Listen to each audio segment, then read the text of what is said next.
Clap, Clap, written by Anonymous, narrated by Otis Jiry. One day, a young married couple went hiking to the mountains.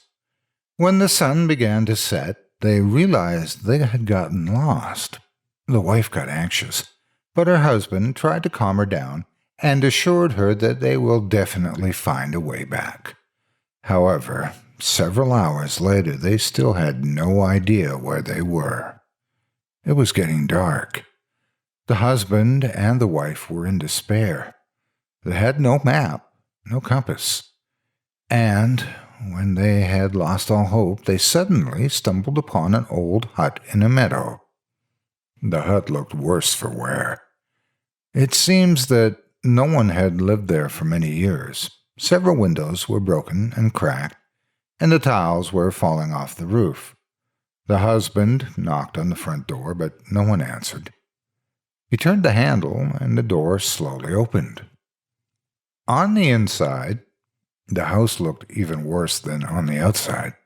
There was almost no furniture, and the entire floor was covered with a thick layer of dust.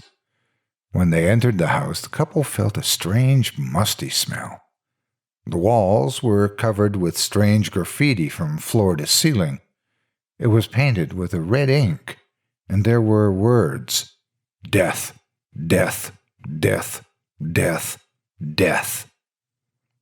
The man and the women were alarmed. With a trembling hand, the man touched the wall.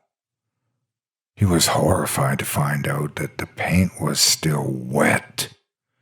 The spouses were very frightened, but they had nowhere else to go.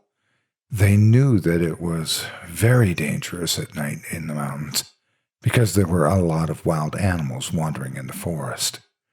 Despite the terrible graffiti on the walls, they decided to stay in the hut for the night. They went upstairs and found an old mattress, all eaten by moths and covered with spots. Wrapped in old carpets, the couple tried to get as comfortable as possible under the circumstances.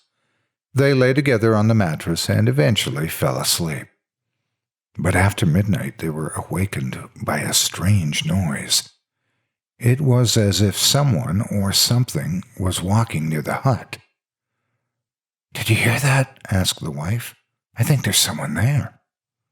The husband listened for some time but could not hear anything. He got out of bed and went to the window. It was too dark to see anything. He opened the window and stuck his head out. "Who's there?" he shouted nervously. No one answered him. He was going back to bed, but his wife told him, "Maybe the one you're calling can't speak." The husband went back to the window and said, "Is there anybody out there? If yes, clap your hands once. If no, twice." He strained his ears. Stars were twinkling in the night sky, and crickets were chirping loudly. Suddenly, he heard a loud clap. The man turned to his wife and said, surprised, "You are right. There's someone there." He leaned out of the window and peered into the darkness, but he could not see anything in the darkness. Then the man asked, "Are you the owner of the hut?" "Are you male?" "Then you're a woman." "Are you human?" Chills ran down his spine. He could barely swallow and croaked, "Are you alone?" "How many of you are there? Clap once for each of you."